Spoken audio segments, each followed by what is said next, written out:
So, how does a single spot on a basketball team, just one spot, explode into a huge story about national pride, online anger, and even geopolitical tension? Well, today we're going to break down how one player's incredible achievement did exactly that, turning a simple sports debate into a global flashpoint that went way, way beyond the court. On February 1st, 2026, this headline dropped. And in Israel, this wasn't just sports news, it was a full-blown national event. Deni Avdija had officially become the first ever Israeli player to be selected for the NBA All-Star Game. I mean, for a lot of people, this was a moment they had been dreaming about for years. And you really can't overstate just how significant this was. We're talking about a moment of immense national pride. For a country that is absolutely obsessed with basketball, seeing one of their own reach the very top of the sport, well, it felt like a win for everybody. So, let's get a quick background on the man at the center of all this, Deni Avdija. He's a 25-year-old forward for the Portland Trail Blazers, and he grew up on a kibbutz in northern Israel. Now, he was already a big deal, the first Israeli ever drafted in the NBA's top 10, but this All-Star selection, this launched him into a totally different stratosphere and pretty much made him a lock for the Most Improved Player award. And let's be perfectly clear, this was not some kind of gift. This selection was earned. The guy was having an absolutely monster season. I mean, he was in truly elite company. The only other players in the league putting up these kinds of all-around numbers were superstars like Nikola Jokic and Luka Doncic. That right there tells you everything you need to know about the level he was playing at. But here's the thing about all-star selections, right? For every single celebration, there's a disappointment. So while Israel was going nuts, the reaction in other places was, well, let's just say not so positive. Avdija's selection meant that another really deserving player got left out, and that is exactly where our story takes a very, very sharp turn. Okay, so at the heart of this whole controversy, you've got two incredible international talents, Deni Avdija, of course, and the Houston Rockets Turkish star Alperen Şengün.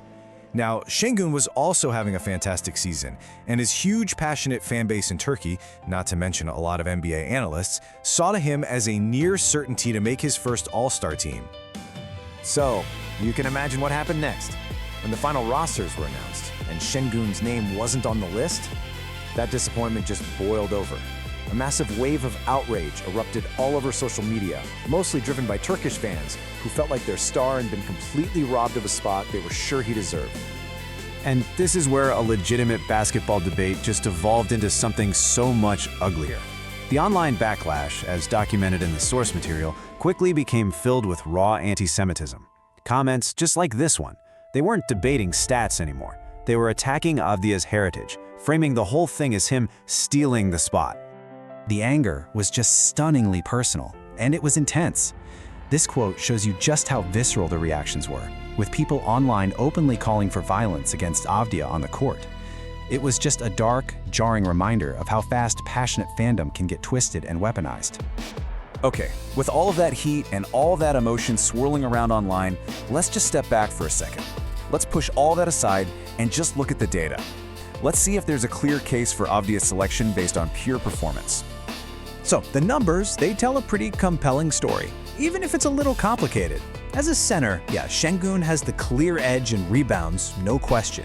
But Avdija, as a forward, he leads in the really crucial offensive categories, points and assists. So you can definitely debate which player had more of an overall impact, but there's a clear, statistically defensible reason for why the coaches voted for Avdija.